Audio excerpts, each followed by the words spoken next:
Have you ever experienced the sting of betrayal?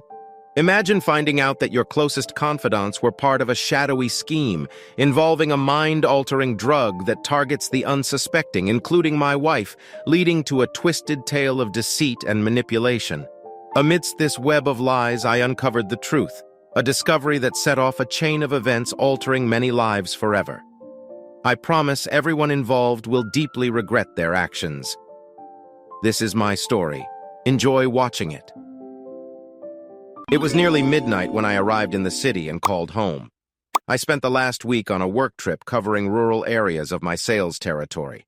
I work for a huge multinational medication manufacturer, and it was my obligation to persuade the medical personnel in my territory to promote our branded products over all others. Every 6 weeks, I had to spend a week away from home to cover my territory.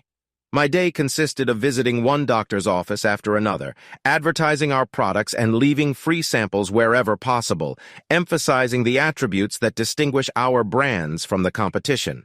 It was a game of averages. 1 out of 6 times a day, you might be fortunate enough to speak directly with the doctor. Most of the time, you were speaking with the chief nurse or someone assigned to deal with folks like me.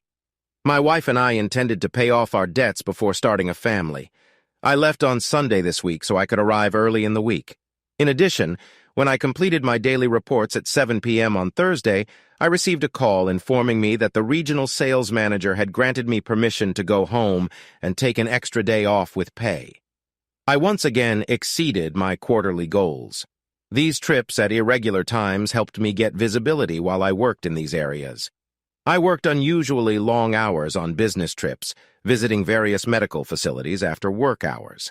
This may not have made a significant difference in terms of promotion, but when I completed my daily reports and delivered them via email, the results spoke for themselves. This allowed me to speak directly with more doctors than I would have on a normal day. Most of them had peaceful hours, making it easier to have open and honest one-on-one conversations with them. This allowed me to share knowledge about what was new, why it was better, and what to check for if there were any difficulties while taking the medicine with others. This won me a lot of respect among the doctors in the sector. Most field agents, including myself, avoided approaching this client channel because they perceived it as a repetition of previous efforts.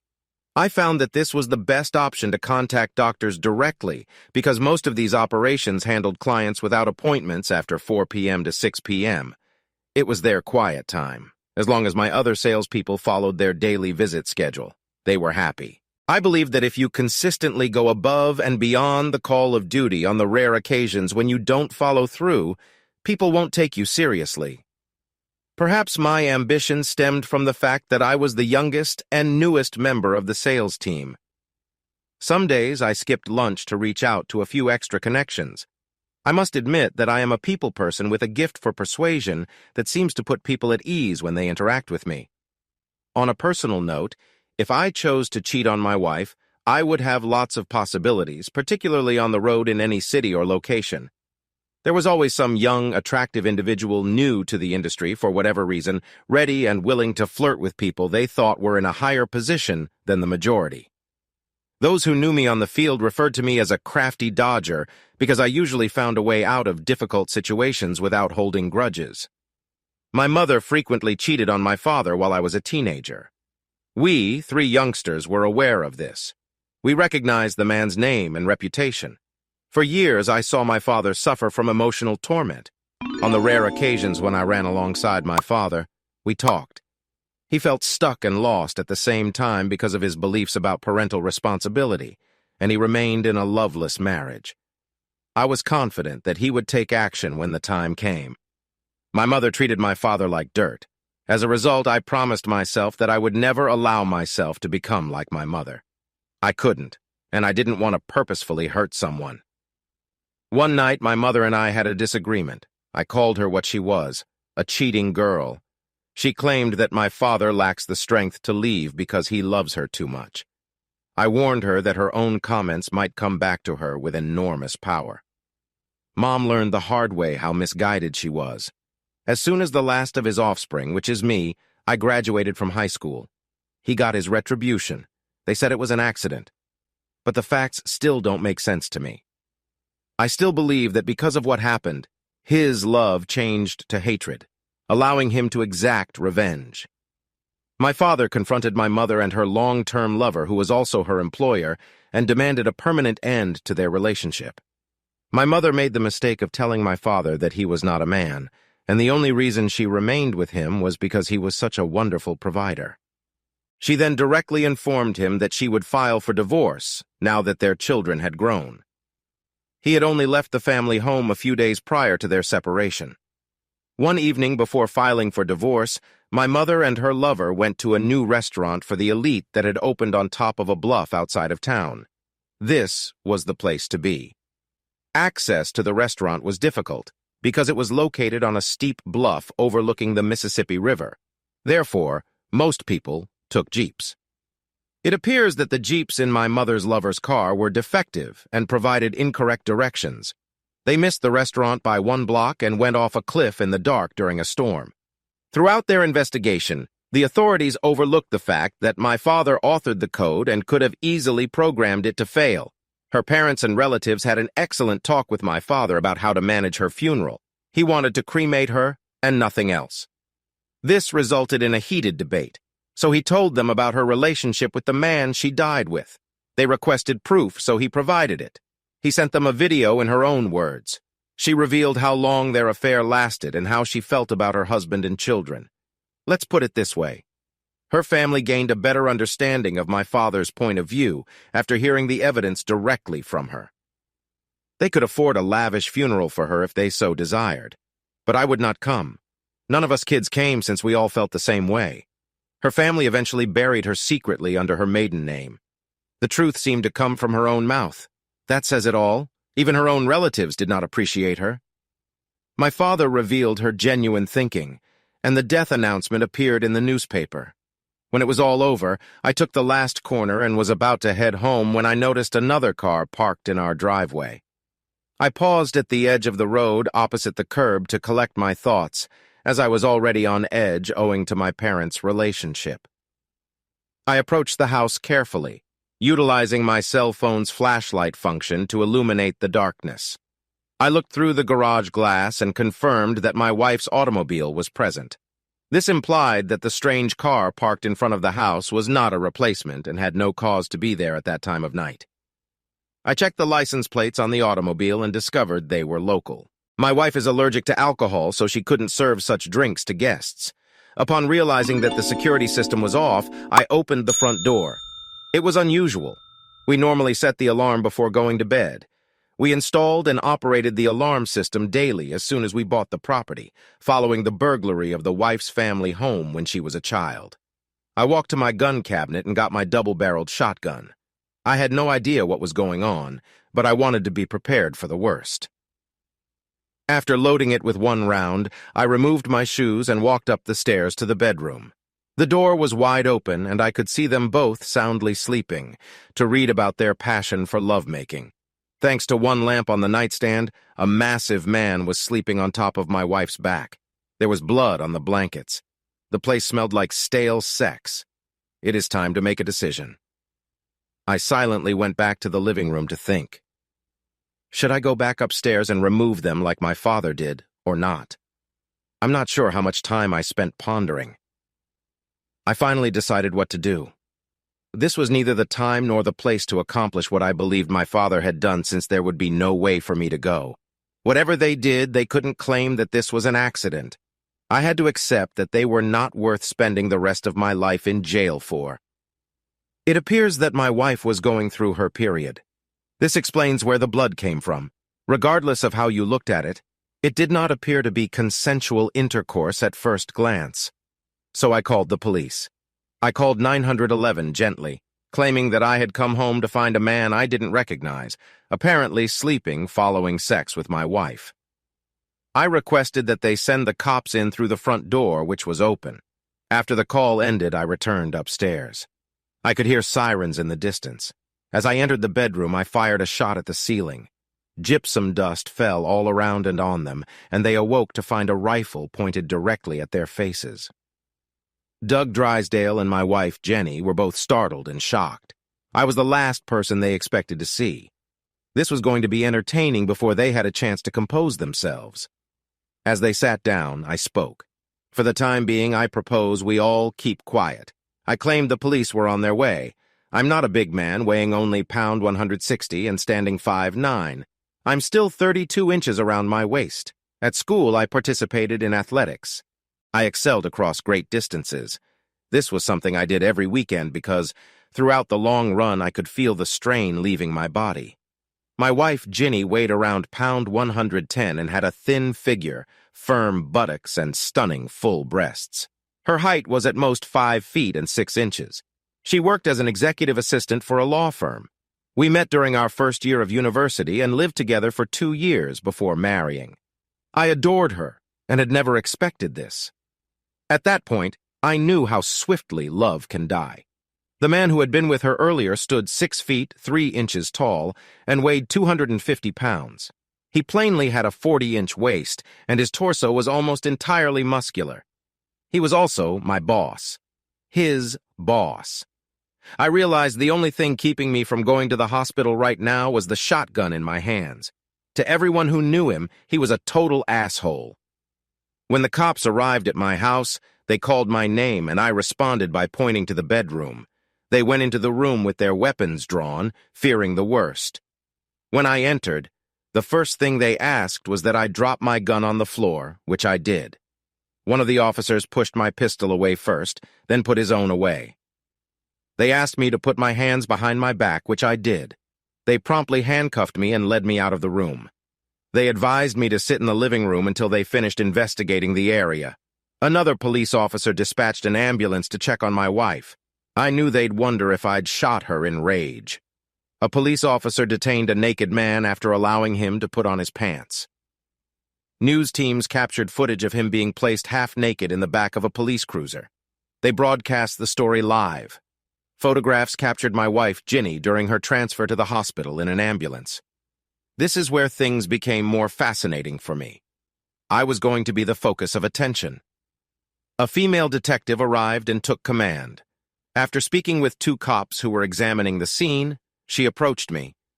I told her my story, describing how I had returned home suddenly. She escorted me back to the bedroom, still handcuffed, and asked me to tell her what had happened. I showed her where I had fired the rifle through the ceiling. She checked the gun and discovered that I had only loaded 1 round into it. She described it as a really wise decision. This demonstrates that you are simply scaring them in order to get control of the issue. Considering your size in comparison to his, your action seems justified. It also negates any accusations of attempted murder, which I'm certain will surface during my subsequent interrogation. When she saw all the blood, she exclaimed aloud. I would have assumed something was wrong here too. I explained what happened and gave her my boss's cell phone number. I listened as she called my boss, rousing him from a deep slumber. Thankfully, he confirmed my story. They noted that I was unexpectedly at home, but because of my work accomplishments earlier in the week, they granted me Friday off. Credit cards will be confirmed when I check out of the hotel. I will have to pay for the entire night, even if I check out early. The detective noticed that I was still wearing my work clothes. After removing the handcuffs, the policewoman suggested that I stay in a hotel for the night and contact them the next day to find out when I would be able to return home. I informed her that I was going to the hospital emergency room to fill out medical documents and deliver her insurance information. On my way to her, the female detective directed me to my business car. She gave me a business card. After inspecting, she noticed that my baggage and goods samples remained in the trunk. I overheard her remark to herself, "Confirming a person's assertion easily is beneficial. It saves time and prevents us from going the wrong way." The morning newspaper mentioned Ginny and Doug Drysdale. We determined that this constituted adultery. "Colin, this is a disaster." Lucas stated that as a result of the media campaign yesterday night and this morning, the wives of other dealers have begun to speak up. It appears that our boss used our calendar to pick which women he would deal with, and we instructed our sales staff to have their wives report everything to the authorities. Today is a bad day for everyone. It's quite puzzling since some of what these women are saying about Doug makes no sense. Lucas stated that headquarters is worried about the potential leak of this information. "Thank you for informing me, Lucas, but we still don't know what is wrong. I said. "It looks like Doug planted something on my wife. If there are no charges, I will submit my resignation. I will not work for the man who cheated me." "Take your time," Colin Lucas responded. "Allow me to communicate your ideas to HR when I tell them what I have learned. You may not be the only one who feels this way either. He has utilized his tremendous position and knowledge in a way that threatens the entire organization. They did not want to deal with major legal issues." Lucas said, "I'm going to give you a week of paid medical leave to figure this out. Do not worry. I'll keep you updated on this side. I do not want to lose you due to your hasty actions." I found an affordable motel near one of our city's main entrances. After checking in, I slumped onto the bed in my clothes, having been awake for about 30 hours. When I woke up, it was already sunset. It took me a few minutes to gather my thoughts. After unpacking my suitcase and selecting some new clothes, I quickly showered and shaved before checking my phone. When I contacted the response service, I missed 8 phone calls. I discovered 6 messages left for me. 1 apiece from my wife's parents and my father, 2 from my employer with updates on what we've learned, and 2 from the female detective investigating the case. First, I called the police detective. "Hello, this is Colin McBride." I said, "Detective Benton, have you tried contacting me?" "Thank you for calling back," she said. "Your supervisor informed me you were awake all night. I hope you slept well." "Actually, I just awoke. It was around midday. When I checked in, I responded. How can I help? I have several questions for you." Detective Benton said, "More importantly, I have a lot of news to share with you. Following the morning media fog, we've presented a wealth of background material. This raises numerous doubts regarding what actually occurred. I was just about to get dressed and go out to dinner. I mentioned that I could grab something along the way and bring it to the station. Well, she said, since I hadn't eaten yet and you weren't a suspect, what if we meet somewhere within an hour, giving me time to change clothes and shower? That seems nice to me, I replied positively. Name the location. She made it because I had time. I called Lucas and he responded right away. Hey, Colin, have you spoken with the detective yet? He inquired first, saying he'd meet her in an hour to address a few things. I stated that I called her as soon as I woke up. And now I am calling you. Doug Drysdale appears to be nearing the end of his tenure with the organization. Our head office personnel department has instructed Lucas to terminate his job immediately due to his violation of the moral standards outlined in his contract. We discovered that 5 other sales reps had spouses who dated Doug often. Your wife was just one of them. By the time she finishes with him, Mrs. Drysdale has already hired a lawyer and plans to have him dismissed. Lucas indicated that he would be finished in every way. She appeared to be convinced that he was staying late, and after business meetings every Thursday, our head office has dispatched legal counsel to terminate him tomorrow. Wow, they're moving quickly. Lucas explained that I had planned to dispatch 6 of you to the corporate office branch once the situation had calmed down. For the time being, I'll do both. Doug and I both work in this regional office. Honestly, am I still on vacation for the next week? I asked. Lucas said, yes, and for as long as necessary with full payment. I confirmed my choice. They even praised me for it. Unofficially, they believe you are one of our best field agents and are concerned that we will lose you. Your reports consistently include new locations and marketing opportunities for us. With this complementary strategy for managing our products, we have seen a significant spike in volume from your location. I arrived at Olive Garden to find Detective Benton waiting for me. Rush hour at the eatery has already ended. The host quickly directed us to our table, which was half closed. I was astonished to see the detective out of uniform. However, she thought our appointment was so essential that she dressed smartly and fashionably.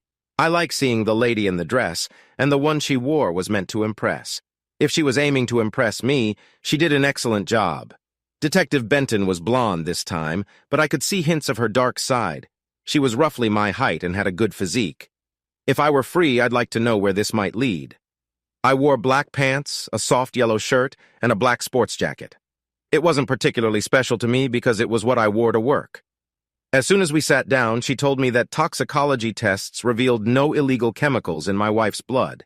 The assertion that Doug Drysdale purposefully used a banned drug to intoxicate someone fades away. Doug Drysdale coerced 3 of the 5 other women into an ongoing affair. However, there were never any direct threats. Despite many hints, they only met with him once every 6 weeks on a Thursday night. Their memories of what happened and how it transpired are confused, which indicates that something is lacking in this case. She emphasized that his authority and influence on their husbands' careers. Each of the ladies was aware of the other's identities, and they all preserved each other's secrets in order to keep their husbands employed. They only saw Doug when their spouses were on business trips, and that was for one night. This allows the DEA additional latitude in determining charges. The 3 she's questioned so far believe they were asked to have special sex and turned down Doug Drysdale several times, but they can't be certain. They now believe that as a result of your intervention, they have been released from being used by this beast. If they ever existed, the prosecutor. There will be several factors to consider before moving forward with this. Their statements seem repetitive and deliberate, as though they underwent training. What shall I say? Detective Benton stated that despite their position of power and influence, they were all adults who gave their consent. It allows room for defense. Even if your wife refused, he is still considered to have taken her by force. Detective Benton elaborated. Thank you for the information, Detective Benton, I said. With the information you've given me, I can now proceed as if my marriage had ended. Even if things went too far that night, Jenny could have been upfront about his goals with me from the start of their relationship, and I would have quit her job. Given the length of time this has lasted, it appears that she was drawn to something else. This implies that she felt or believed there was something missing in me, which she discovered in her relationship with him. Unfortunately, I'll probably never know what it was or why. For some reason, Detective Benton was smiling broadly. Colin, let's get on the phone. My name is Fiona. It was a thoroughly nice supper. We appreciated the limitless salad more than the pasta. We both rested after finishing our tasks and proceeded to get to know each other better. We never discussed my wife's situation again. We parted ways just before 10 o'clock p.m. As we were leaving the restaurant, she told me that I might come home tomorrow. The forensic team has done its task. After returning to my motel room, I contacted Jenny's parents and told them what I knew about Doug Drysdale's relationship with her. According to the other ladies engaged in the case, Jenny and Doug had a regular relationship. They met frequently while I was on work trips. This suggests that they started dating about 6 months after I started working. They were both in full shock. I firmly recommended they contact their daughter and ask her where she would prefer to reside, as I had filed for divorce earlier that week.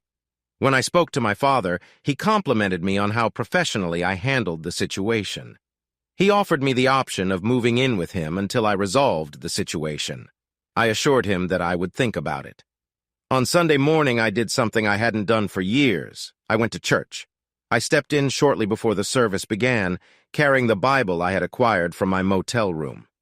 My grandfather, who was not religious, occasionally resorted to the Bible for answers when he had none. I thought, what the hell if it works for him? It might work for me. The pastor's message was about forgiveness and letting go. He insisted again that he forgive himself for allowing himself to be in this circumstance. It was a point of view I would never have considered if I had not heard it. Fiona saw me as I was leaving the church and walking to my car to go home and start cleaning. She stood with an older couple and spoke to the preacher. Colin, what an amazing surprise. Fiona said, "Meet my parents." I walked up to meet them. Fiona introduced us as friends. Her father asked how I liked the service. This resulted in him and I having a brief chat about forgiveness. Fiona appeared astonished to see me freely expressing my point of view. I noted the pastor never said this, but he made me wonder. If we haven't forgiven ourselves for what happened, can we truly say we have forgiven others even if we have told them? Fiona's dad laughed. Fiona, your friend not only listens but also understands. He asked a question that I'll ponder about all day. Young man, perhaps you should write my sermons because I will also examine the scriptures to find the answer to your query. The pastor commented, "Your perspective has given me a new perspective on the true meaning of forgiveness. I hope you come back, because anytime someone doubts my lessons, it forces me to obtain a deeper understanding." Fiona and her parents have invited me to dinner. I refused, explaining that I never eat a large lunch before a long run. Fiona inquired where I was headed. I replied that it was to the university stadium, which had a 1-mile-long circular. I planned to run it at least 3 or 4 times, maybe more if I could. I hadn't planned on going for a run, but now I think I should. It took around an hour to get to the stadium. I had just set down my backpack and was getting ready to start my first lap. When I saw Fiona approach me, she was clothed in workout clothes and sporting a headband similar to mine. We ran together. I needed to slow down so she could keep up with me. She had to stop after 3 laps. I ran another lap. This time, really. Moving faster. After I finished, I sat down and got out a bottle of water. When she spoke, I took a large swallow of water. Fiona commented that I am a little out of shape because I do not have a running buddy. So when you explained your ideas, I decided I'd give it a shot. Thank you for slowing down so that I could match your pace. Not an issue. It is good to have company. I generally do this alone. I mentioned that I would do this alone if I had the time. I also enjoy going hiking and rock climbing to keep my spare time interesting. The Trail of Tears State Park has excellent hiking paths. Fiona stated that the hike along the cliffs overlooking the Mississippi River can be rather difficult. I smiled and remarked, "This is one of those places you don't go on a rainy day. If you go, you're just asking for problems." After I had cooled down, we strolled back to our automobiles. Fiona stated, "When I told my parents, I skipped lunch to try to join you for a run." My father answered, "Then try to get your friend to come to dinner." I told him I had just met you during a police inquiry.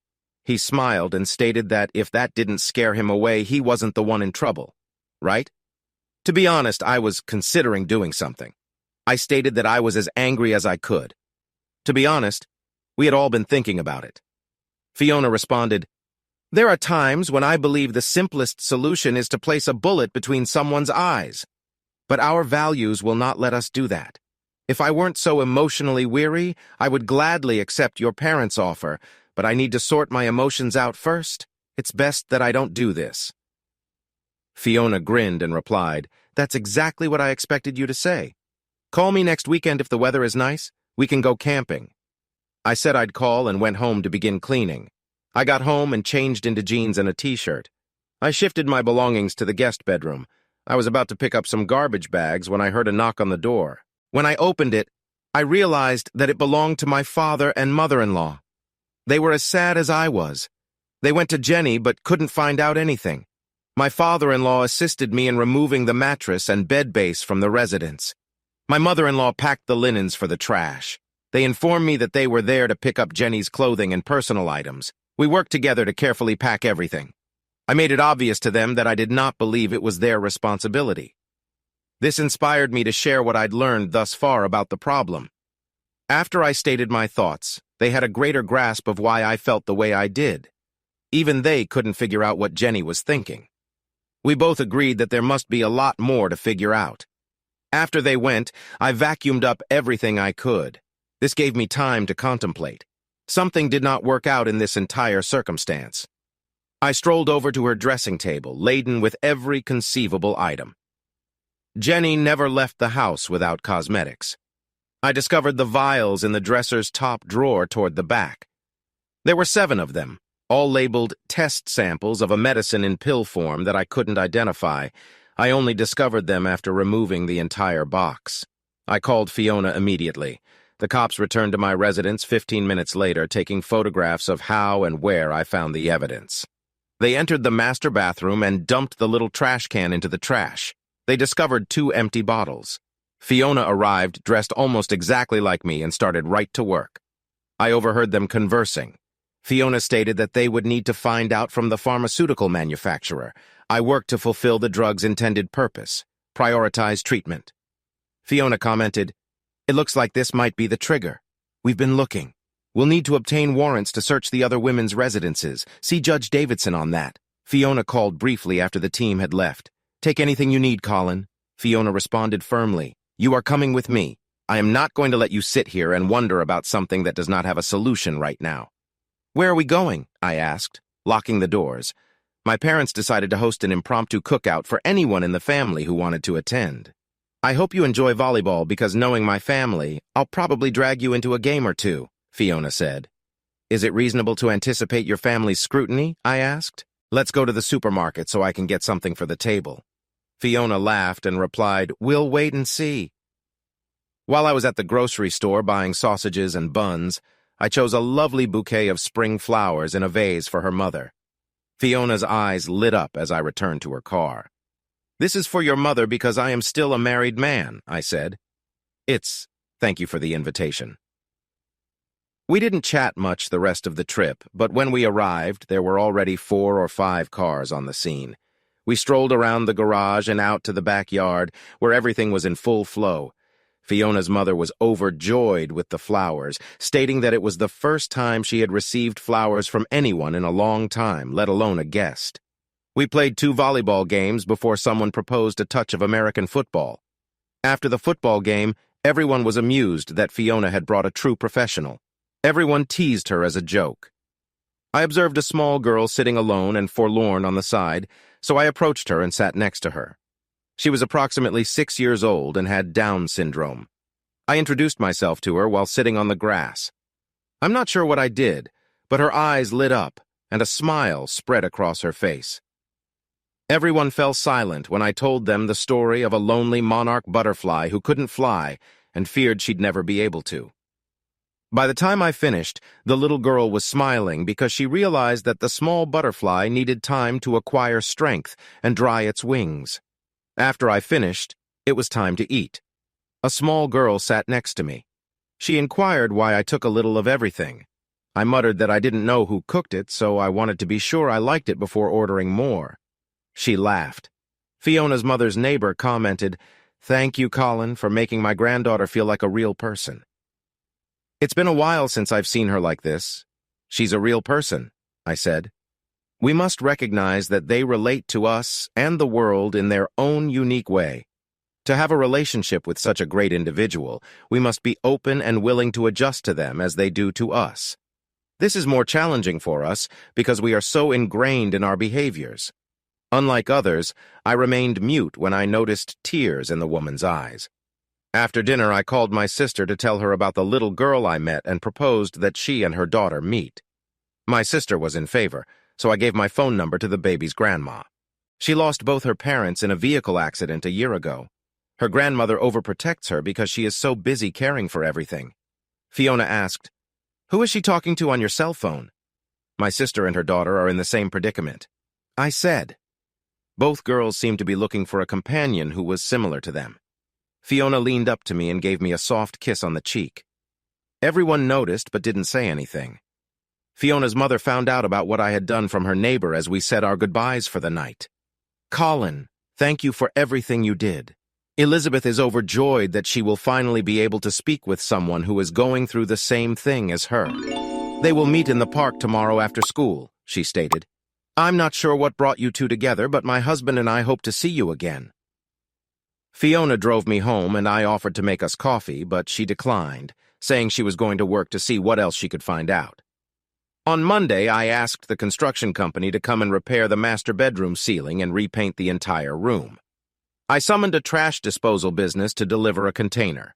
When it arrived, I threw out the mattress and box spring. By the end of the day, I had made an appointment with a divorce lawyer for midweek, on Tuesday. I spent the day adding items to the recycling container. I disposed of many items stashed in the attic. Jeannie's father arrived and we talked. He was concerned about healthcare prices. I explained to him that my insurance would remain active until the finalization of the divorce, but she would be responsible for covering the cost herself. On Wednesday morning, Lucas contacted Colin after I had just left the divorce lawyer's office. Corporate security just informed me that a sample of a restricted substance from our company discovered on the wives of all of our salespeople was handed to them by Doug Lucas, who stated that this is a novel medicine being tested for the treatment of dementia. However, in this situation, it was employed due to its negative effects. Because of the drug's potency, it makes a person immensely aroused and frees them of any thoughts of guilt or fear. Girls took large amounts, and their brains were open to anything. If the police hadn't been looking for something specific, they wouldn't have found it. According to what I've heard, Doug will be in jail for an extended period of time. I told them that he was only giving them a new form of the medicine that gets a girl into bed. The question is, how did he get it? Another issue I have is, what are the legal ramifications of using it on unknown test subjects? Was he an internal employee working on tests that we were unaware of? Colin Lucas said, I really have no idea. I will forward these inquiries to higher-ups to see if they can provide answers.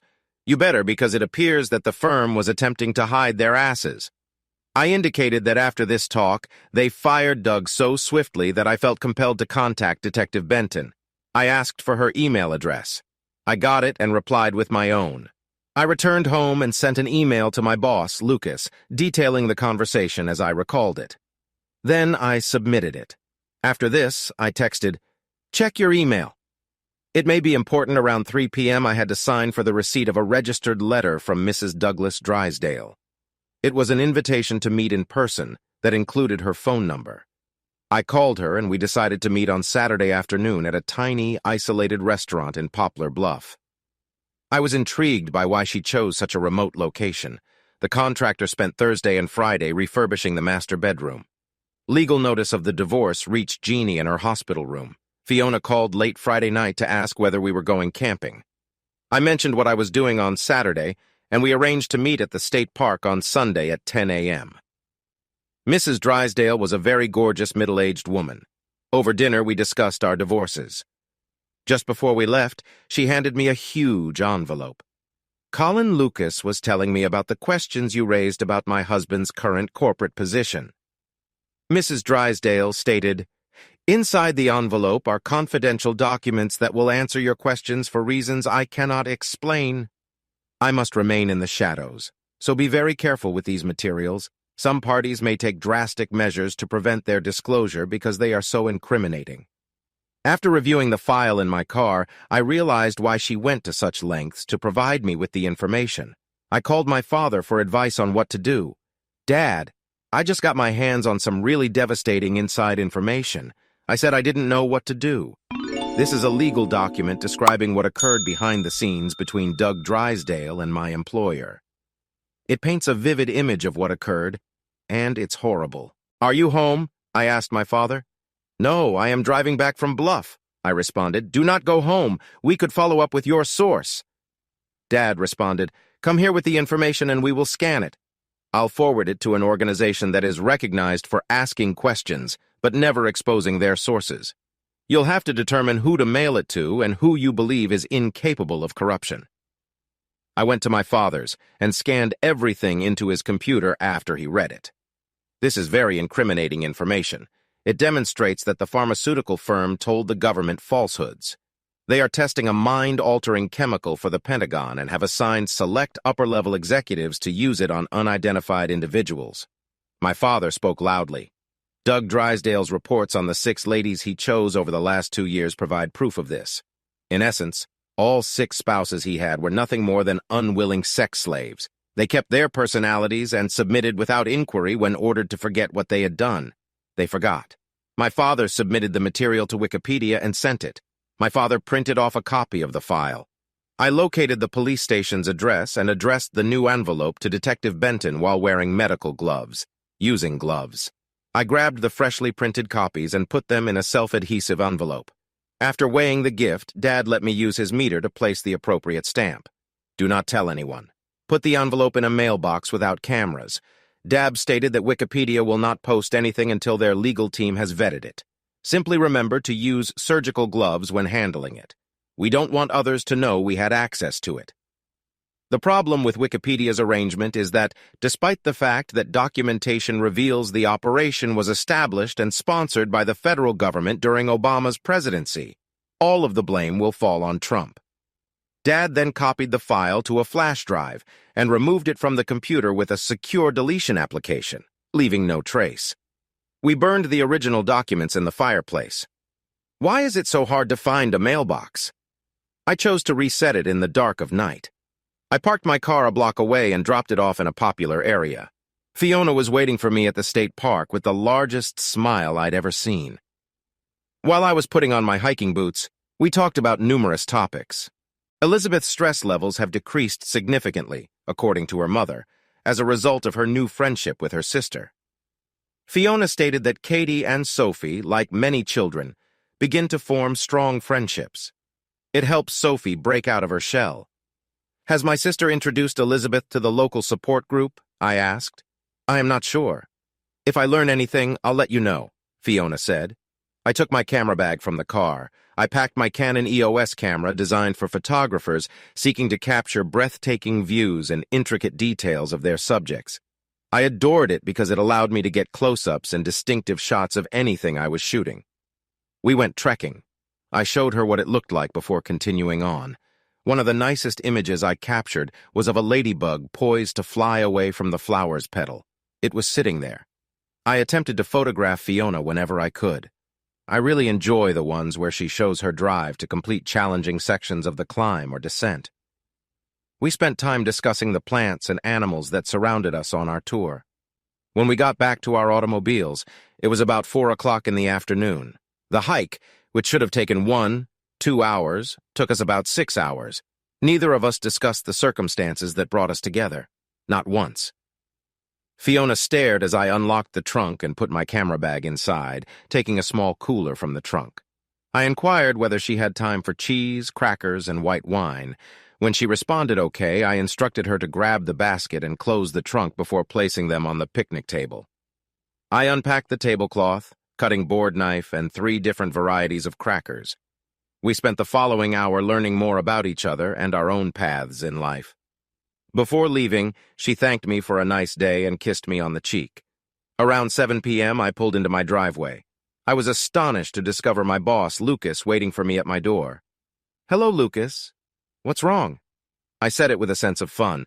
"We need to discuss what Mr. Spruce Drysdale has given you." He added genuinely, "After I opened the house, we went to the kitchen and got a cold beer." Colin, Michelle's father, holds a prestigious position. He is the head of human resources for America. Lucas said that she met Doug through him. She was aware that Doug's Thursday meetings did not align with the information she had received. "I want you to pledge to keep her name a secret. I guarantee you, Lucas, that I no longer have the information." I scanned it into the computer before deleting the original file. I informed him that I had uploaded the file to Wikipedia, anticipating its publication within a week. We produced a copy, placed it in a new envelope, and delivered it to Detective Benton.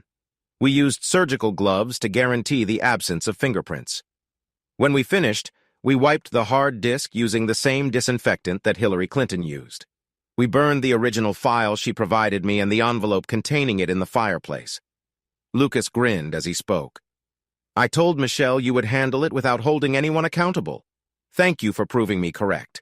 Please." I said, "Does Michelle realize you are in love with her?" "Yeah, her father also knows." Lucas said this, taking out his cell phone. "I need to tell him what happened." I listened as Lucas explained everything to Michelle Drysdale's father. Things became intriguing when Lucas turned the phone on speaker so I could hear what Mr. Levine was saying. "Mr. McBride, thank you for your professionalism in handling this sensitive situation on behalf of the corporation and myself," remarked Bart Levin. "Many of us in top management fiercely oppose the treatment of innocent people in order to fulfill a government contract." Bart Levin stated, "On Monday, we will announce Lucas's promotion to replace Doug. I'm offering you his position if you want it. I accept it. However, I must express my gratitude to all of you, as it signifies Doug's long-term absence. I stated I'd need suggestions for dealing with our customers after everything was released. There will be plenty of questions. How we handle this will help limit potential revenue losses. The appropriate approach will make a difference. I'm expecting it will take at least a week before it goes online." "Wow!" exclaimed Bart Lucas. "Have you always approached your sales territory using this logic?" "Yes, he always did. So when you offered Doug's job to me, I accepted." Lucas responded. "Then we have work to do." Bart responded, "I'll notify marketing first thing tomorrow of my concerns that everything is about to blow up Colin. I'll let Lucas inform you of your pay and benefits. Thank you, fellas. Good night." Lucas and I sat in the kitchen and drank some more beers. Everything work-related can wait until tomorrow. Next week, I will work half days as I undergo training for a new role. Everyone has had a great burden lifted off their shoulders. I knew I was working with people who shared my perspectives. My cell phone rang as I was about to go to bed. It was Disney. and she preferred to speak in person. I replied that I'd visit her in the hospital the next day in the afternoon. I walked into our regional office at 8:10 a.m. Lucas was already present. Over my first morning coffee, I learned how much of an increase I would receive as a regional sales manager. The benefits of attaining these levels were fantastic for me. Now I understood why Lucas was so determined to get results from his sales team at my new level. Lucas presented me with a choice. I could either use the company automobile or obtain an annual car allowance and buy my own. After discovering how little Lucas rode, I resolved to supply my own. The headquarters scheduled more sales agents than we had on staff. So with the help of the office assistant, we began revising the routes and tightening the service area, utilizing the data. We discovered that we had not visited more than 800 of these quick-service restaurants in our neighborhood. Our sales representatives only came into the office once every 3 weeks, so we had to organize visits to these places between 4 and 6 p.m. I learned that part of my job would be to negotiate with hospital administrators regarding annual rates for the coming year. This will involve more wooing and dinners than I am accustomed to. By midday, my assistant and I had submitted our division's reorganization proposal to the central office for approval. If it is accepted, Lucas will need to hire 2 new staff members, 1 to replace me. We designed the revised routes to save each driver an average of 150 kilometers per day. The annual gas savings alone will save you thousands of dollars and give you more time to visit our customers. This minimized the need for our reps to frequently be away from their families. In our proposal, I suggested conducting company-wide route updates and adjustments at 2 p.m. at least every 2 years. I walked into Jeannie's room at the hospital. She was now sitting on an inflatable plastic ring. I requested that her father accompany me since I wanted to remain calm. We both discovered that her recollection was unclear. All she remembered was that he appeared every 6 weeks when her father told her what we now know to be true. She couldn't comprehend how she had allowed this to happen. She explained that physicians revealed she was 3 months pregnant. We both agreed that we should perform DNA testing before discussing anything. When we left the room, her father informed me that he believed she was lying. I advised him to refrain from making hasty assumptions just yet. For now, monitor the situation closely. I said, "Do you believe her?" he asked. I replied that I was filing for divorce due to irreconcilable differences, not infidelity, as my father-in-law's trust was the most damaged, not anything else. On Wednesday, I came into my new office and discovered that corporate had approved our plan. Lucas mentioned that he had previously tried this, but the presentation of the economic rewards made it acceptable to them. In this game, you have offered them more productivity, lower prices, and greater coverage. This strategy is highly effective and comprehensive. I went to a florist and ordered a dozen yellow roses in a lovely vase for Detective Benton to deliver to her office, along with a message saying, "Thank you for your friendship." It appears she was on the phone with the district attorney. When they were brought inside, she texted me as soon as she was free. "The flowers are gorgeous. Thank you." "Dinner is at 8 p.m. at Red Lobster," I responded. "That sounds wonderful. I'll reserve a table before leaving at the end of the day at 1 o'clock. I addressed the office assistant. "Tony, I will take over as sales manager early next week. I'd like you to become my executive assistant." Tony broke into a smile and replied, "Yes. Tony, since all of our sales agents own Jeeps, let's do a comparative test over the next 3 days. I stated that by comparing the date and time of their stops to GPS data, we can detect some deceptions that I can use in our next meeting. You aren't planning to fire anyone, correct?" Tony expressed concern. "No, I'm not Doug. I know everyone has been coping with a variety of issues. I stated that I intend to use this as a teaching tool while also establishing an open channel of communication." "I had no idea about that," she said. "I now admire you much more. This also allows us to negotiate additional routes and a 4-day work week so they can complete paperwork on Friday. I want to underline the importance of spending weekends and evenings with family rather than catching up on work." I asked if I would be attending the meeting. She was astonished. I believe the assistant should work with me, not below me. I indicated that when I am not present to make judgments, your word is law. That is enough. I am leaving. See you tomorrow. Tony had a big smile on his face. I could tell in her eyes that I had awarded her the most significant promotion she had ever received. Before I departed, I stopped by Lucas's office to inform him that I had appointed Tony as my assistant and outlined her new responsibilities.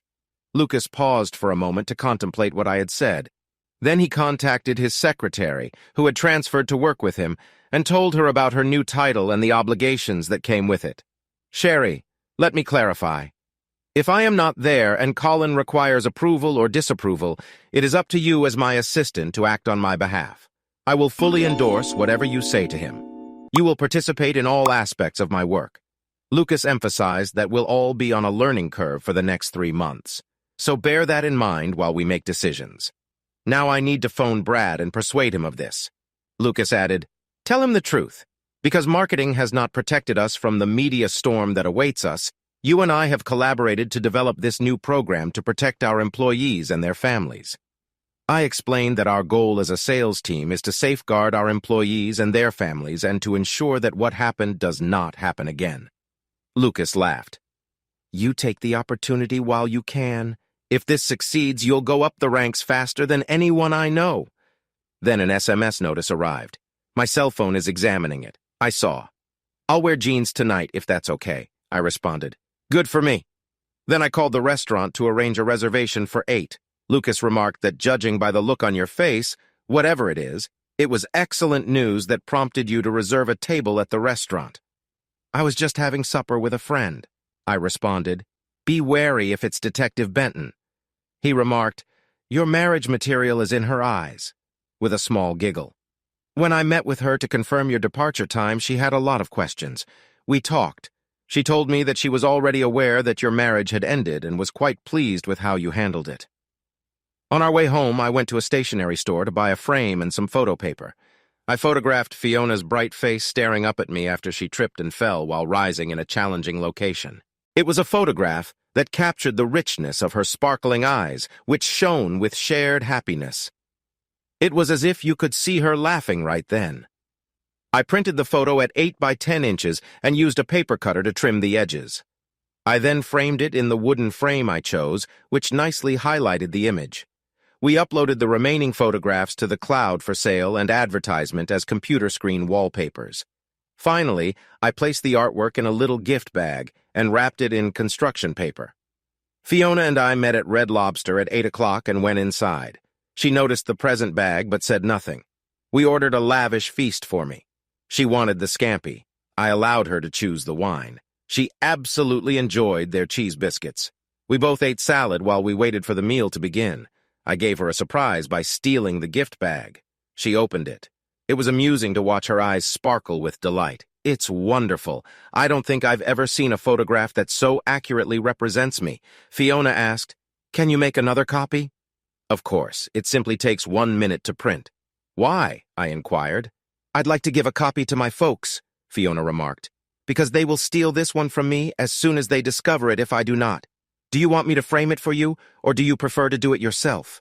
I asked. "A photograph will suffice," Fiona said. "My mom will still replace the frame with one she likes." During dinner, I informed Fiona about my upcoming promotion, which will take effect next week. She inquired if it was worthwhile, so I described what it included. I claimed the one thing I wouldn't miss was constant travel. I spoke with Jeannie for the first time. I mentioned that her father was present and she has no memory of her time with Doug. Her father believes she was lying, but I'm not certain. He and I both discovered she was pregnant.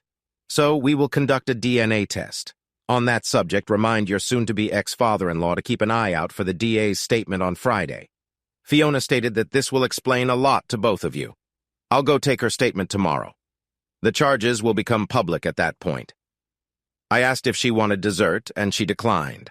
After paying the bill, she accompanied me back to my seat. We went into the home office and I printed and edited another copy of the photo for her. Then I placed it in an envelope for her. I showed her where I sold my background photographs. I led her upstairs to see the newly renovated master bedroom. They had even changed the bedroom's carpet. Fiona appeared impressed. After her release, I instructed Jeannie to come and collect all her desired items from the house.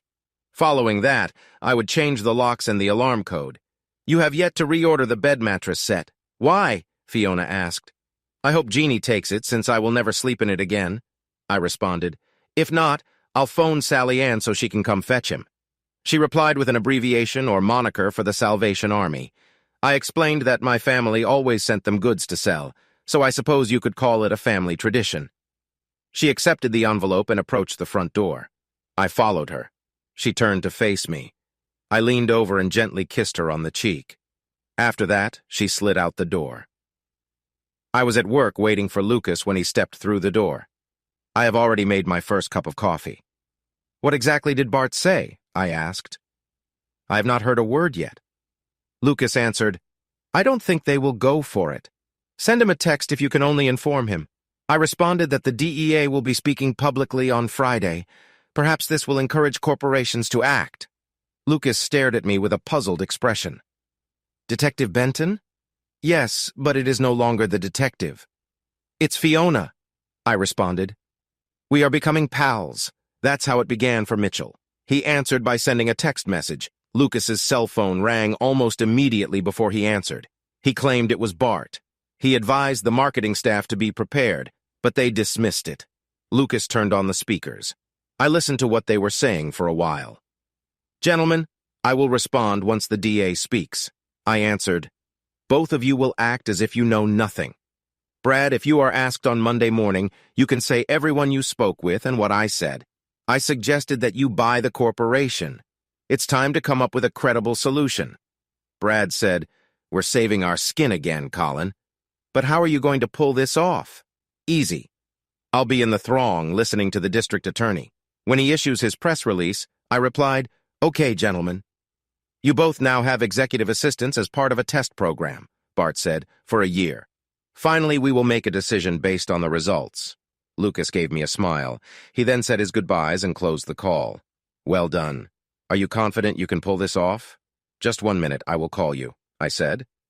I went into my office and contacted a close buddy who works for a local television station. After describing the scenario, they stated that it would be an excellent chance for them. The press will contact me once they learn the start time. I approached Lucas's office door and said, everything is set, so let's make an announcement to the office staff today. Lucas emerged from his office and informed the team about the promotions of our former assistants and my appointment as regional sales manager. Lucas explained that we restructured the office and sales routes in response to recent events. Colin and I feel that the modifications we have implemented will allow our employees to spend more of their personal time with their families rather than catching up on work.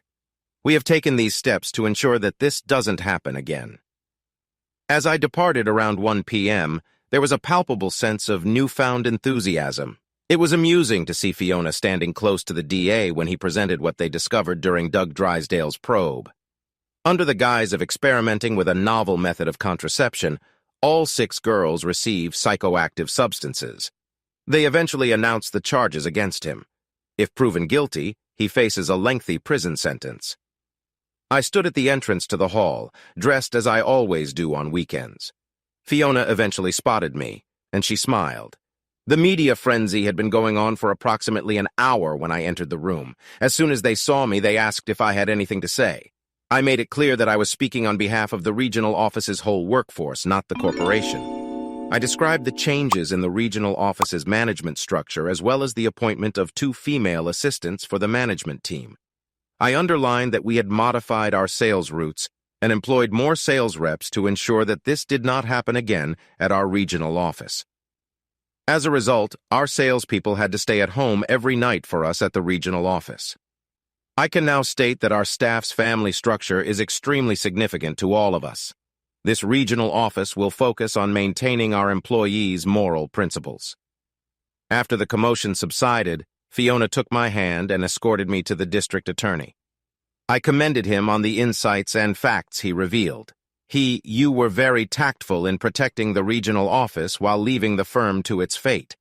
I claimed I was simply an employee until Monday, perhaps even less now.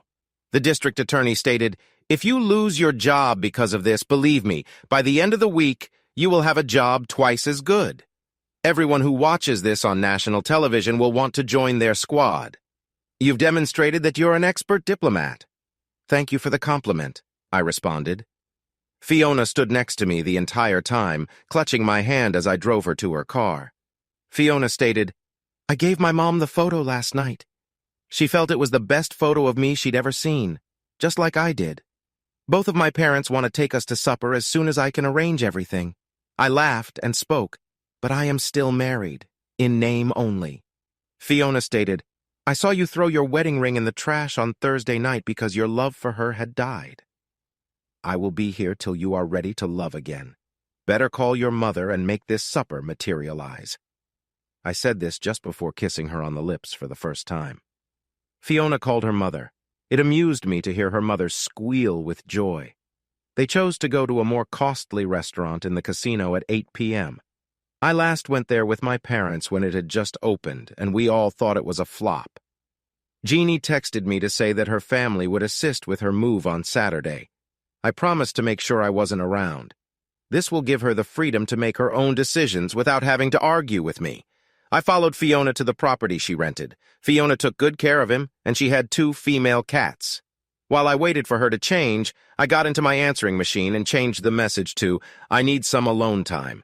If you have an emergency, please write me an email. Otherwise, please leave a message, and I will get back to you tomorrow." Few people anticipated the commotion this statement would provoke. The fact that if someone listens to it, they will realize that I will not answer until tomorrow. Regardless of the conditions, the conversation with the district attorney made national headlines. My indirect denial of the events detailed by the DA.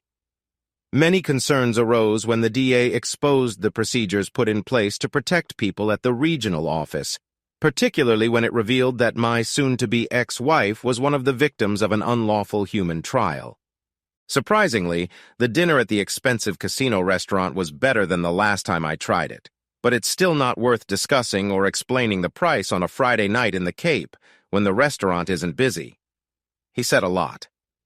Mr. and Mrs. Benton saw the interview on the local news at 6 p.m. and had numerous questions. They eventually came to the same conclusion as me about what trust is. Mrs. Benton couldn't stop raving about the photo I'd shot, which had become one of several along the hallway heading up from the first floor. After supper, Fiona's parents went to the casino to play the slot machines. They invited us to attend, but I declined, citing that my mother spent many evenings there and I didn't want to be reminded of her. Fiona and I left them and went for a walk down the promenade in the center of the Cape, near the banks of the Great River. During our walk, we were fortunate to find the boat on wheels parked overnight. I gave her the narrative of my mother and our entire still-living family, not wanting to omit any information in case Fiona asked questions. I responded to them. Your father established high expectations and sacrifices for you as a father. Fiona claimed Dad prioritized parenting you and your sibling above all else. What will you do if Jeannie's child turns out to be your own? That is no longer a question. I stated that the drugs she was taking resulted in a spontaneous abortion. Doctors believe this is due to the diet she had to follow while in the hospital as well as the drugs she was on for so long. Doug had rendered her body incapable of carrying a fetus. God. Fiona responded, Can this issue grow much worse? Her life has been shattered, as have the lives of all the other women who were linked to Doug. The majority of these women will file for divorce. Their civil suit will cost millions. What additional information about this drug is required? I expressed it with importance. What side effects does it induce, and what are the long-term consequences? Fiona looked at me as if I had smacked her with something serious without warning. She gathered her thoughts and added, When we get home. Fiona responded, I'll send an email to the DEA about your concerns and why. This is a question he needs answered as soon as possible. It was almost 11 p.m. when I took her home. She welcomed me in, but I refused. It was too early for a serious romance. I had just gotten out of the shower and was getting dressed on Saturday morning when my cell phone rang. It was Lucas, and everything went wrong. The corporate department is panicking. They were upset that marketing did not take his problems seriously. The corporation echoed my statement about safeguarding the regional office. The R&D department was having serious difficulties. They never received authorization for their actions. There will be consequences. We congratulated Brad for his problem-solving skills and his endorsement of the improvements we made. Following a careful review of my initial idea, The board of directors recognized the benefits of the current scenario and directed us to implement the improvements we made throughout North America. I stated that the board of directors would dismiss the R&D department, claiming they were loners operating behind the scenes. Colin, the local DA, is preparing another press statement. "Do you know what he will say?" Lucas asked. "He would inquire about the negative effects of the medicine they were using." I asserted a clear connection to World War II, Hitler, and their ambitions to establish a super race. Lucas's swear words surprised me because he used some that I had never heard before. Surely Wikipedia is keeping track of what is going on. I told the leftist media that the material they requested would simply fuel their decision-making. Lucas said, "I'll tell Brad about this. We intend to tie the knot as soon as Michelle's divorce becomes final. Tell Brad to inform the board of directors about who received these trial medications and encourage them to take a proactive stance by entering into out-of-court non-disclosure agreements. If they do not take a proactive approach, they will fail." I predicted Wikipedia would use this as a marketing tool to increase donations to their organization, turning a political gathering into an anti-Trump hate fest. Lucas was about to say anything, but I received another call, so I said I'd call him back. This was Jeannie's father. She was back in the hospital following an attempted suicide. The likelihood of her waking up from her drug-induced coma was small. Her body was progressively shutting down. She now had life support devices attached to her. I asked who the receiving doctor was, and he informed me. I spent the next hour describing to the doctor what he could be experiencing. He honestly stated that they were beginning to do tests to determine whether there was any brain activity. I called Fiona to let her know what was happening. She was at my entry in less than 15 minutes. She refused to leave my side for the remainder of the weekend. It was the first time I had tried her cuisine. Monday was a hectic day. As I spoke with all of our salespeople on a group call first thing in the morning, I introduced them all to Tony and explained how we would go next. I then called the other 5 victims' wives separately to tell them what I thought they should do with their ladies in terms of medical treatment. When they learned of my ex's attempted suicide and her present medical condition, they took my counsel seriously. I told them to take a day and seek the assistance they needed to move forward. When Lucas finally entered my office, I believe I appeared fatigued. 3 hours later, the good news is that we were the sole North American office involved in this, Lucas began as he sat down. Researchers have discovered 2 additional sites. One is in Argentina, one in Georgia. A team of lawyers is already in the air preparing to speak with the victims and their families. Swiss authorities have received those involved at the corporate headquarters in Vienna. I nodded my head. Denise, my father, and I just had a long conversation. Doctors. She was brain dead. I'm going to pick him up, and we will both go. Allow them to switch off the life support. I'll stay in the hospital with him till Jeannie passes away. Lucas noticed me stand up and move for the exit. After I departed, he got the entire staff together and told them what was going on. He then entered the office, closed the door, and called Detective Benton to advise her of the situation. On Monday afternoon at 4 p.m., we pronounced Jeannie deceased. Her father and I have arranged for cremation and a memorial service. On Tuesday morning, a private ceremony will place her ashes in the family plot. Doug Drysdale's case now includes a murder charge. On Wednesday, I returned to work, to the surprise of everyone. Tony and I were preparing for Friday's sales meeting. I notified everyone that my father-in-law's memorial ceremony would take place at Potter House on Saturday at 1 p.m., where he was a respected member. Corporate lawyers approached me about my wife and the issue, and I advised them to contact my father-in-law, as we would split any payout in half. When my father-in-law questioned why, I explained that she had been his daughter longer than she had been my wife, and his loss was greater than mine. The sales reps greeted me with a standing ovation as I entered their morning meeting on Friday. I began by adding, "The last few weeks have been hectic, but it is time to get started." I pointed out that the house did not match the places and times on the sales reps' reports. I replied, "If you falsify reports and are caught now, Tony or I can fire you if something comes up that requires you to adjust your schedule. Pick up the phone and make a call. Keep us updated. If we know this, when the higher-ups start asking questions, as you all know they will, we can refer to our daily logs and explain." This is where Tony will explain the new routes, reporting system, and authorized bonus system that will go into action. I told Tony, "You have the floor." She delivered a wonderful presentation to the representatives. I supported the idea of visiting GP clinics based on the increase in market sales I exhibited. She made it apparent that thinking outside the box and putting in a little more effort would eventually lead to me becoming the youngest sales manager. Each of the salespeople was ecstatic. They could now spend more time with their families thanks to the system's setup. I have to acknowledge that Potterhouse has done a good job. Michelle and Lucas, as well as Fiona and her parents, were all present, along with Bart Levin and his wife. All of the sales reps and their significant others showed up to offer me moral support. The sight of the DEA with his significant other astonished me. The majority of Jeannie's co-workers were in attendance. We extended an invitation to those who desired to return to my father's house for free food and drinks. We also distributed pamphlets on how to get there. Quite a few individuals came to the service. During the post-service communication, I was sitting with Jeannie's parents and my father when Bart Levin handed me an envelope with the words, "This is on behalf of the Board of Directors. Thank you for how you handled everything. Your prompt response enabled the firm to mitigate the overall situation, allowing them to use time to reduce publicity. Just so you know, we will cover the sales representatives and their wives' medical bills for the rest of their lives and have reached an agreement on a monetary settlement." We introduced Fiona to my father, Sean McBride, my sister Karen, her husband David, and their daughter Sophie. Everyone noticed how close she kept to me all day. I couldn't return home. He was serving overseas with the Air Force. Finally, once everyone had departed, I relaxed and had my first beverage. Fiona handed me a tray of food and told me, "You should eat something because I know you haven't eaten anything all day." "How do you know?" I asked my father. "Colin consistently eats healthier. He is in a relaxed state," Fiona explained. It was easy to envision what he had been going through in recent weeks.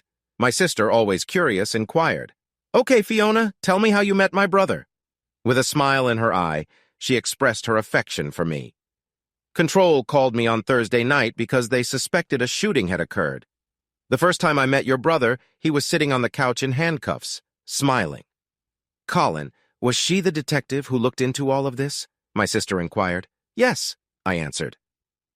By the conclusion of the first weekend, we were becoming acquainted with what we had both gone through. It drew us closer. "So, in order to satisfy your curiosity, we're both interested in seeing where this takes us. Karen, Colin was with my parents when he called you about Elizabeth and her granddaughter.